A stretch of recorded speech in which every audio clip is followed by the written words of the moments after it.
എന്താണ് hypothesis? Hypothesis എന്ന വാക്കിൻ്റെ അർത്ഥം അനുമാനം അല്ലെങ്കിൽ എസംഷൻ എന്നൊക്കെയാണ്. എസ്യൂം ചെയ്യുക, ഇന്നതാണ് എന്നൊരു അനുമാനം.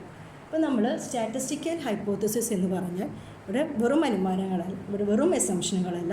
ഇവിടെ നമുക്ക് എപ്പോഴും അറിയാത്ത കാര്യങ്ങൾ പോപ്പുലേഷനായിരിക്കും.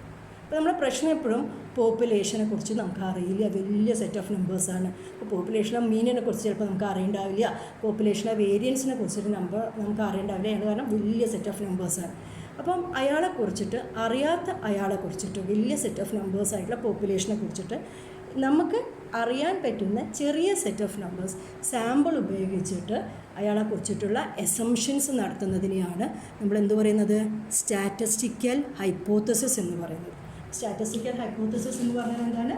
മേക്കിംഗ് എസംഷൻസ് അബൌട്ട് ദ പോപ്പുലേഷനെ കുറിച്ചിട്ടുള്ള എസംഷൻസ് ആണ് നമ്മൾ നടത്താൻ പോകുന്നത്.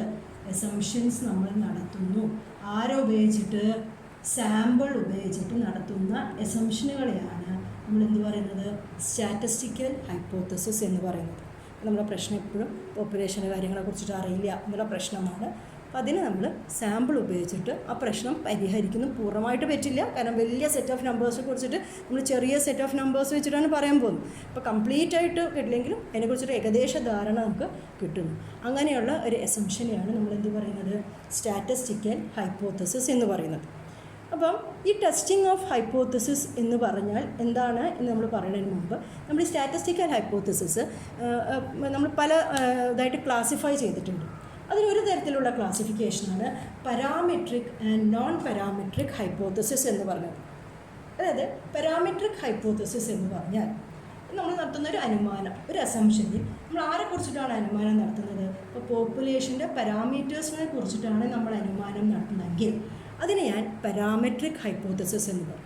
ഇപ്പം ഞാൻ പറയുകയാണ്, ഇപ്പോൾ പോപ്പുലേഷൻ പോപ്പുലേഷൻ്റെ mu is equal to population mu is equal to 25 എന്ന് ഞാനൊരു എസംഷൻ നടത്തുന്നു. മ്യൂ എന്ന് പറഞ്ഞാൽ പോപ്പുലേഷൻ അതൊരു പാരാമീറ്ററിനെ കുറിച്ചിട്ട് ഞാനൊരു എസംഷൻ നടത്തുകയാണ്, ഒരു ഹൈപ്പോത്തസിസ് എഴുതുകയാണെങ്കിൽ അതിനെ ഞാൻ എന്തു പറയുന്നു? പാരാമെട്രിക് ഹൈപ്പോത്തസിസ് എന്ന് പറയും. What is A parametric hypothesis? An hypothesis which deals with the parameters of a population. എന്നാൽ നേരെ തിരിച്ച് നോൺ പാരാമെട്രിക് ഹൈപ്പോത്തസിസ് എന്ന് പറഞ്ഞാൽ നമ്മൾ ഹൈപ്പോത്തസിസിൽ പോപ്പുലേഷൻ്റെ പാരാമീറ്ററുകളെ കുറിച്ചിട്ട് ഒരു കാര്യം പറയുന്നില്ല.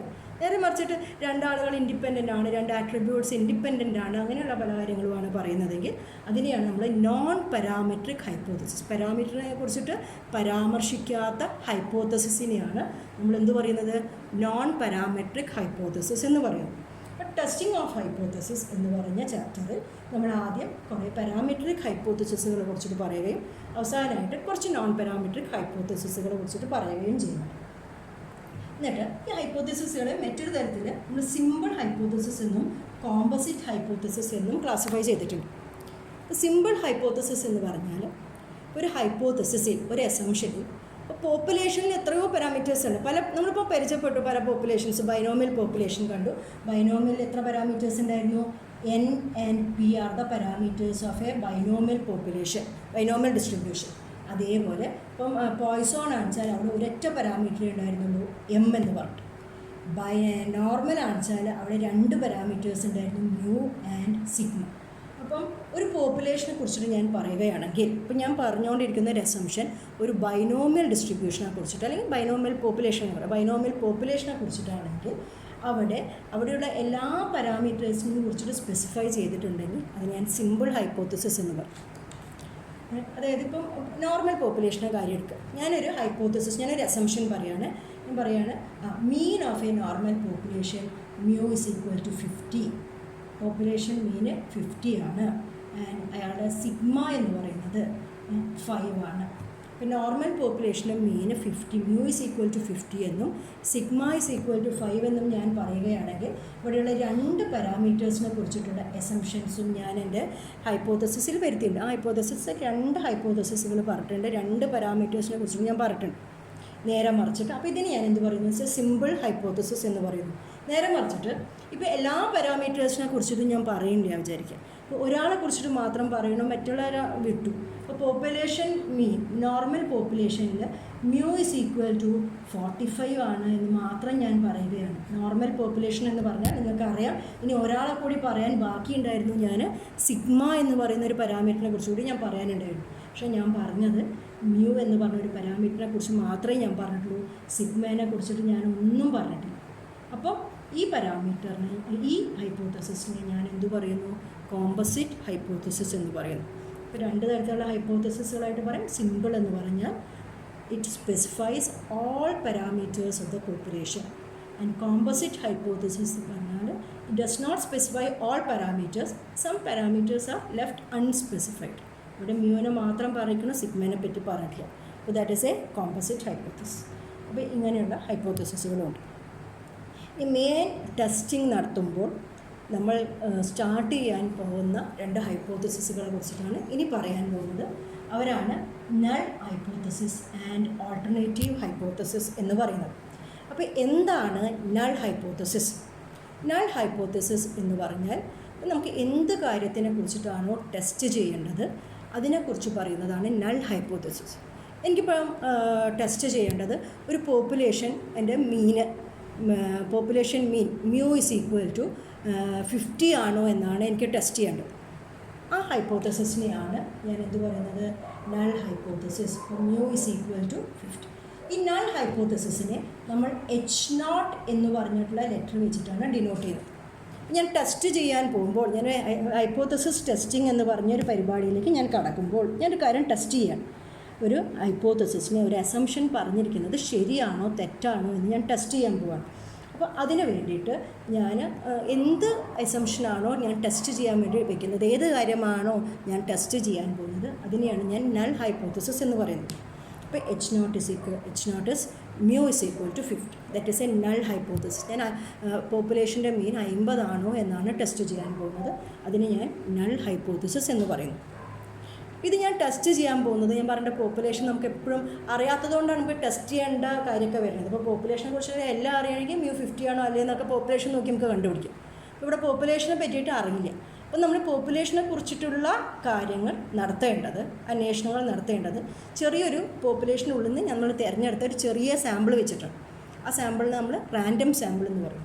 ഈ റാൻഡം സാമ്പിൾ വെച്ചിട്ട് മ്യൂ 50 ആണോ അല്ലയോ എന്ന് ഞാൻ ടെസ്റ്റ് ചെയ്യണം. അപ്പോൾ ചിലപ്പം മ്യൂ 50 അല്ലെങ്കിൽ ഞാൻ എന്ത് കൺക്ലൂഷനിലേക്കാണ് എത്തേണ്ടത്? ടെസ്റ്റിംഗ് ഒക്കെ കഴിയുമ്പോൾ ഞാനൊരു കൺക്ലൂഷനിലേക്ക് എത്തണോ? മ്യൂ 50 അല്ല, പോപ്പുലേഷൻ്റെ മീൻ 50 അല്ല.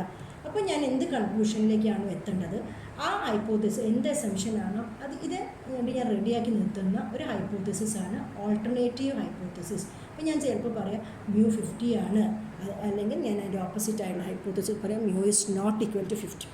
അതിനെ പറയുന്ന പേരാണ് ഓൾട്ടർനേറ്റീവ് ഹൈപ്പോത്തസിസ്.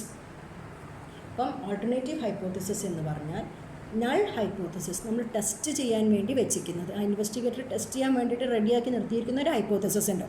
അത് റിജക്റ്റ് ചെയ്യുകയാണെങ്കിൽ, അതല്ല എന്നുള്ളൊരു കൺക്ലൂഷനിലേക്കാണ് നമ്മൾ എത്തുന്നതെങ്കിൽ ആക്സെപ്റ്റ് ചെയ്യാൻ വേണ്ടി റെഡിയാക്കി വെച്ചിരിക്കുന്ന ഒരു ഹൈപ്പോത്തസിസാണ് ഓൾട്ടർനേറ്റീവ് ഹൈപ്പോത്തസിസ്. ചിലപ്പോൾ H0 മ്യൂ 1 അതായത് പോപ്പുലേഷൻ മീൻ 50 അല്ല എന്നായിരിക്കും. ഏറ്റവും സിമ്പിളായിട്ട് അങ്ങനെയാണ് എഴുതുന്നത്. അല്ലെങ്കിൽ ചിലപ്പം നമ്മൾ എടുത്തുന്ന അസംഷൻ ഞാൻ മ്യൂ ഗ്രേറ്റർ ദാൻ 50 എന്നുള്ളതായിരിക്കും ഞാൻ ഓൾട്ടർനേറ്റീവായിട്ട് വെച്ചിട്ടുണ്ടാവുക. അല്ലെങ്കിൽ ഞാൻ H1 മ്യൂ ലെസ് ദാൻ 50, ഇങ്ങനെ ഇതിൽ ഏത് വേണമെങ്കിലും ഓൾട്ടർനേറ്റീവായിട്ട് നമുക്ക് തിരഞ്ഞെടുക്കാം. ഏറ്റവും സിമ്പിളായിട്ട് എഴുതാൻ പറ്റുന്നത് നോട്ട് ഈക്വൽ ടു മ്യൂ 50 ആണ് എന്ന് പറഞ്ഞാൽ മ്യൂ 50 അല്ല എന്ന് പറയുന്ന ഒരു ഓൾട്ടർനേറ്റീവ് ഹൈപ്പോത്തസിസാണ് ഏറ്റവും എളുപ്പമായിട്ട് എഴുതാൻ. അപ്പോൾ അടുത്തതാണ് ടെസ്റ്റിംഗ് ഓഫ് ഹൈപ്പോത്തസിസ് എന്താണ് എന്ന് നമ്മൾ പറയാൻ പോകും. ഓൾറെഡി പറഞ്ഞു കഴിഞ്ഞു. ടെസ്റ്റിംഗ് ഓഫ് ഹൈപ്പോത്തസിസ് എന്ന് പറഞ്ഞാൽ നമ്മളൊരു അസംഷൻ വെച്ചിട്ടുണ്ടോ, നമുക്ക് അറിയാത്തൊരു പോപ്പുലേഷൻ ഉണ്ടോ, പോപ്പുലേഷൻ അറിയാത്തൊരു കാര്യം, പോപ്പുലേഷൻ മീനായിരിക്കും. അപ്പോൾ പോപ്പുലേഷൻ്റെ മീൻ 50 ആണോ എനിക്ക് ടെസ്റ്റ് ചെയ്യണം. ആ ടെസ്റ്റ് ചെയ്യുന്നത് ഞാൻ ആരോ ഉപയോഗിച്ചിട്ടാണെന്ന് പറഞ്ഞു, പോപ്പുലേഷൻ അറിയാത്തതുകൊണ്ട് എന്നുള്ളത് ഒരു ചെറിയ സാമ്പിൾ ഉപയോഗിച്ചിട്ട് ഞാൻ നടത്തുന്ന ഒരു അന്വേഷണം. ആ പരിപാടിക്കാണ് ഞാൻ എന്ത് പറയുന്നത്?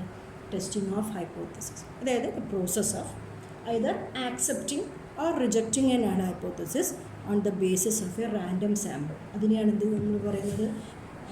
Testing of hypothesis. Testing of hypothesis പറഞ്ഞാൽ accepting or rejecting null hypothesis H0 accept ചെയ്യണോ റിജക്റ്റ് ചെയ്യണോ എന്നുള്ളൊരു എന്ന് തീരുമാനിക്കാൻ വേണ്ടി ഞാൻ നടത്തുന്ന പ്രോസസ്സാണ്. അതിനെയാണ് എന്ത് പറയുന്നത്, ടെസ്റ്റിംഗ് ഓഫ് ഹൈപ്പോത്തസിസ് എന്ന് പറയുന്നത്. അപ്പോൾ ഇതാണ് ടെസ്റ്റിംഗ് ഓഫ് ഹൈപ്പോത്തസിസിനെ കുറിച്ചിട്ട് നമുക്ക് അറിയേണ്ട ഒരു ചെറിയ ഐഡിയ. ഞാനിനി ടെസ്റ്റിംഗ് ഓഫ് ഹൈപ്പോത്തസിസ് നമ്മൾ എങ്ങനെയാണ് ചെയ്യുന്നൊരു ചെറിയൊരു എക്സാമ്പിൾ വെച്ചിട്ട് അതിൻ്റെ സ്കെൽട്ടൺ ഞാൻ പറഞ്ഞുതരാം. പിന്നെ അതിന് ശേഷം നമ്മൾ അതിൻ്റെ ഉള്ളിൽ നമ്മൾ കുറച്ച് ടേംസും കൂടി നമ്മൾ ആഡ് ചെയ്യും. അപ്പോൾ ടെസ്റ്റിംഗ് ഓഫ് ഹൈപ്പോത്തസിസ് എന്ന് പറഞ്ഞാൽ ഞാനൊരു എക്സാമ്പിളായിട്ട് പറയുകയാണ്. ഒരു ലൈറ്റ് ബൾബുകൾ മാനുഫാക്ചർ ചെയ്യുന്ന ഒരു കമ്പനി അവർ ക്ലെയിം ചെയ്യുകയാണ് അവർ ലൈഫ് ടൈം ബൾബുകളുടെയൊക്കെ life time 1200 hours 1200 hours life time ഉണ്ട്. അവരെ ആവറേജ് ലൈഫ് ടൈം ഉണ്ടാവും അവരുണ്ടാക്കിയെടുക്കുന്ന ബൾബുകൾക്കെല്ലാം എന്ന് അവർ ക്ലെയിം ചെയ്യുക. അവർ ക്ലെയിം ചെയ്തത് അവർ പോപ്പുലേഷനെ കുറിച്ചിട്ട് അവരുണ്ടാക്കുന്ന ഫുൾ ബൾബുകളുടെ ലൈഫ് ടൈം, അതിന് പോപ്പുലേഷൻ അല്ലേ, പോപ്പുലേഷനെ കുറിച്ചിട്ട് അവർ ക്ലെയിം ചെയ്തു 1200 അവറാണ് അതിൻ്റെ ലൈഫ് ടൈം എന്ന് അവർ ക്ലെയിം ചെയ്തു. അപ്പോൾ നമുക്ക് അറിയില്ല ഇവർ പറയുന്നത് ശരിയാണോ എന്ന് നമുക്ക് ടെസ്റ്റ് ചെയ്യാം. ഇപ്പോൾ പോപ്പുലേഷൻ മുഴുവൻ ലൈറ്റ് ബൾബുകൾ മുഴുവൻ കത്തിച്ച് നോക്കിയിട്ട് അതിനൊരു കൺക്ലൂഷനിലേക്ക് എത്താൻ പറ്റില്ലല്ലോ. അപ്പോൾ നമ്മൾ എന്ത് ചെയ്തു, ബൾബ് ഉപയോഗിച്ച് ഒരു ചെറിയൊരു സാമ്പിൾ നമ്മൾ സെലക്ട് ചെയ്തു. ആൾക്കാരുടെ അടുത്തുനിന്ന് വിവരങ്ങൾ ശേഖരിച്ച് നമ്മൾ ബൾബ് എത്ര നേരം കത്തിയെന്ന് അങ്ങനെ നമ്മളൊരു സാമ്പിൾ എടുത്തു. പോപ്പുലേഷനിൽ നിന്ന് 100 പേര് അടുത്തുനിന്ന് നമ്മൾ വിവരങ്ങൾ ശേഖരിച്ചു. അവർക്ക് എത്ര ലൈഫ് ടൈം അവരുടെ ബൾബുകൾക്ക് കിട്ടിയിട്ടുണ്ട്. അപ്പോൾ നമ്മൾ എന്താ എടുത്തിരിക്കുന്നത്, ഒരു സാമ്പിളാണ് നമ്മൾ പോപ്പുലേഷനിൽ നിന്ന് എടുത്തിരിക്കുന്നത്. സാമ്പിൾ എടുത്തു. സാമ്പിളിൻ്റെ സൈസ് എത്രയാണ്, 100 സൈസുള്ള ഒരു സാമ്പിൾ ചെയ്യും. അപ്പോൾ വലിയൊരു പോപ്പുലേഷനെ കമ്പയർ ചെയ്യുമ്പോൾ 100 എന്ന് പറയുന്നത് ചെറിയൊരു സാമ്പിളാണ്. ഒരു സാമ്പിൾ എടുത്തു. ഈ 100 ബൾബുകളുടെ ലൈഫ് ടൈം ഉപയോഗിച്ചിട്ടാണ് ഇവർ പറയുന്ന ഈ ക്ലെയിം ശരിയാണോ തെറ്റാണോ നമ്മൾ ടെസ്റ്റ് ചെയ്യാൻ പോകും. ഇതാണ് നമ്മൾ ടെസ്റ്റ് ചെയ്യാൻ പോകും. ഇപ്പോൾ ടെസ്റ്റ് ചെയ്യുമ്പോൾ ഹൈപ്പോത്തസിസ് ടെസ്റ്റ് ചെയ്യുമ്പോൾ എന്താണ് ടെസ്റ്റ് ചെയ്യേണ്ടത് എന്ന് നമ്മൾ ആദ്യം എഴുതണം. ഞാൻ പറഞ്ഞ പോലെ അതിന് നമ്മൾ നൾ ഹൈപ്പോത്തസിസ് എന്ന് പറയുന്നു. Null hypothesis is H0. Here H0 is നമ്മൾ ടെസ്റ്റ് ചെയ്യാൻ പോകുന്നത് H0 mu is equal to 1200 hours എന്നാണ് ഞാൻ ടെസ്റ്റ് ചെയ്യാൻ പോകുന്നത്. എഗെയിൻസ്റ്റ് ഉടനെ തന്നെ നമ്മൾ എഴുതേണ്ടത് അതിൻ്റെ ആൾട്ടർനേറ്റീവ് ഹൈപ്പോത്തസിസ് ആണ്. എഗെയിൻസ്റ്റ് H1 mu is ഏറ്റവും സിമ്പിളായിട്ട് നമുക്ക് നോട്ട് ഈക്വൽ ടു വരാൻ കൊടുക്കും 1200 hours. 1200 അവറുകളല്ല എന്നുമാണ് ഞാൻ ടെസ്റ്റ് ചെയ്യാൻ പറ്റും. ഇത്ര മാത്രമായിട്ടാണ് വെച്ചാൽ ലെസ് ദാൻ 1200 hours എന്ന് മനസ്സിലാൽ കൊടുക്കാം. വളരെ സിമ്പിളായിട്ട് ഇതേ കൊടുത്തു.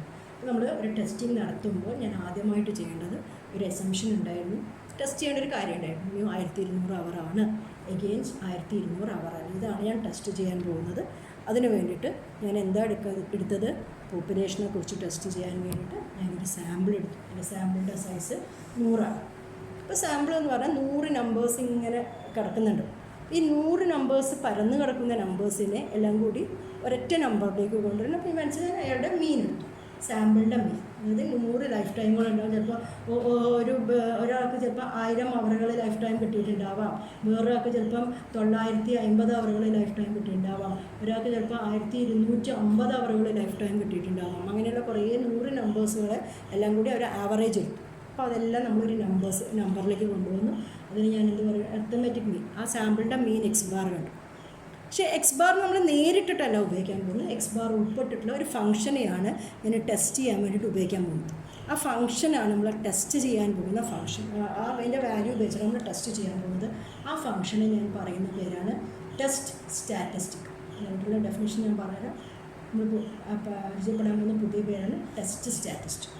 ഇപ്പോൾ ടെസ്റ്റ് സ്റ്റാറ്റിസ്റ്റിക് എന്ന് പറഞ്ഞാൽ എന്താണ്, നമ്മൾ സാമ്പിൾ ഉപയോഗിച്ചിട്ട് നമുക്ക് കിട്ടുന്ന കുറേ വാല്യൂസ് ഉണ്ട്, അവരെ ഉപയോഗിച്ച് ഞാൻ ഉണ്ടാക്കാൻ പോകുന്ന ഒരു ഫംഗ്ഷൻ. ഇപ്പോൾ X ബാർ എന്ന് പറയുന്നത് ഒരു ഫംഗ്ഷനാണ്, പക്ഷേ ഞാൻ അവരെ നേരിട്ട് ഉപയോഗിക്കാൻ പോകുന്നില്ല. ഞാൻ X ബാർ മൈനസ് μ0, ഞാനൊരു എക്സാമ്പിളായിട്ട് പറയുന്നത് ഉപയോഗിക്കാൻ പോകുന്ന ചെറിയൊരു ഫംഗ്ഷൻ X ബാർ മൈനസ് μ0 പറഞ്ഞാൽ H0 പറഞ്ഞ value 1200 divided by sigma by √10. ഇതായിരിക്കും എൻ്റെ ഫംഗ്ഷൻ ഞാൻ ഉപയോഗിക്കുന്നത്. അല്ലെങ്കിൽ ചിലപ്പോൾ X bar by minus μ0 divide by S by √n ആയിരിക്കുക. അപ്പോൾ അത് ഏത് ഫംഗ്ഷനാണ് ഉപയോഗിക്കുക എന്നുള്ളതിന് പല ഫാക്ടേഴ്സ് ഡിപ്പെൻഡ് ചെയ്യുന്നുണ്ട്. അത് ഞാൻ പിന്നെ പറഞ്ഞുതരാം. അപ്പോൾ ഞാൻ എന്ത് ചെയ്തു വെച്ചാൽ പോപ്പുലേഷനെ കുറിച്ച് ടെസ്റ്റ് ചെയ്യണം, സാമ്പിൾ എടുത്തു, സാമ്പിളിലെ വാല്യൂസിനെല്ലാം കൂടി ഉപയോഗിച്ചുള്ളൊരു ഫംഗ്ഷൻ ഉണ്ടാക്കി. ഈ ടെസ്റ്റ് സ്റ്റാറ്റിസ്റ്റിക് എന്ന് പറഞ്ഞാൽ ഈ വാല്യൂ ഞാൻ കാൽക്കുലേറ്റ് ചെയ്തു. X ബാർ 100 വാല്യൂ അവരെ മെയിൻ കാണാം, μ0 അറിയാം, ഇതൊക്കെ നമുക്ക് അറിയുന്നതായിരിക്കും. ഇത് ഉപയോഗിച്ച് ഞാൻ ഇപ്പോൾ ഒരു വാല്യൂ കണ്ടുപിടിച്ചു എന്ന് വിചാരിച്ചു. ഇപ്പോൾ ടെസ്റ്റ് സ്റ്റാറ്റിസ്റ്റിക്കിന് ഒരു വാല്യൂ കിട്ടി. ഇപ്പോൾ 2.5 എന്നുള്ളൊരു വാല്യൂ ആണ് എനിക്ക് ആൻസറായിട്ട് കിട്ടിയതെന്ന് വിചാരിക്കും. ഈ വാല്യൂയുടെ ബേസിസിലാണ് ഞാൻ ഇയാൾ പറഞ്ഞ ക്ലെയിം ശരിയാണോ, ഹൈപ്പോതെസിസ് ആക്സെപ്റ്റ് ചെയ്യണോ റിജക്റ്റ് ചെയ്യണോ എന്ന് തീരുമാനിക്കാൻ പോകും. അപ്പോൾ വെറുതെ അങ്ങോട്ട് തീരുമാനിക്കുന്നതല്ല, നമ്മൾ ഇയാളെ കമ്പയർ ചെയ്യും. അത് കമ്പയർ ചെയ്യാൻ വേണ്ടിയിട്ട് നമുക്കൊരു നമ്പറുണ്ട്. ആ നമ്പർ വരുന്ന റീജിയൻ നമ്മൾ ക്രിട്ടിക്കൽ റീജിയൻ എന്നാണ് പറയാൻ പോകുന്നത്. അപ്പോൾ ക്രിട്ടിക്കൽ റീജിയൻ ഞാൻ വിചാരിക്കുന്നത് എനിക്ക് കിട്ടുന്ന ടെസ്റ്റ് സ്റ്റാറ്റിസ്റ്റിക്സ് സെഡ് എന്ന് വരും. ഇതാണ് 2.5. അപ്പോൾ സെഡിൻ്റെ വാല്യൂ 1.96 കൂടുതൽ കിട്ടുകയാണെന്ന് ഞാൻ ആദ്യം തീരുമാനിച്ച് വയ്ക്കും. ഇയാളെ ഞാൻ റിജക്റ്റ് ചെയ്യും.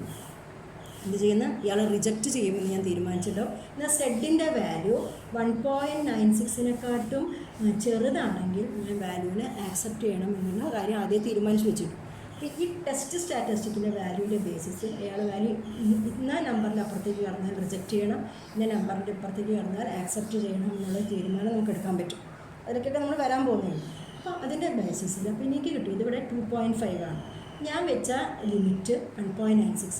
1.96 കൂടുതൽ വന്നാൽ ഞാൻ വിചാരിച്ചിരുന്നു ഇയാളെ റിജക്റ്റ് ചെയ്യണം. ഞാൻ എന്ത് ചെയ്തു? റിജക്റ്റ് ചെയ്തു. ആരെ ഞാൻ റിജക്റ്റ് ചെയ്തു? H0 റിജക്റ്റ് ചെയ്തു. ഇവർ പറഞ്ഞ ക്ലെയിം തെറ്റാണ്. μ = 1200 hours എന്ന് പറയുന്ന കാര്യം തെറ്റാണ്. അപ്പോൾ ഞാൻ എന്ത് വിചാരിക്കും? ഇവർ പറഞ്ഞ തെറ്റാണ്, 1200 അല്ല എന്നുള്ള ഒരു കൺക്ലൂഷനിലേക്ക് എത്തും. ഇങ്ങനത്തെ പരിപാടികളാണ് നമ്മളിവിടെ നടത്താൻ പോകുന്നത്. ടെസ്റ്റിംഗ് ഓഫ് ഹൈപ്പോതെസിസിൽ ചെയ്യാൻ പോകുന്നത്.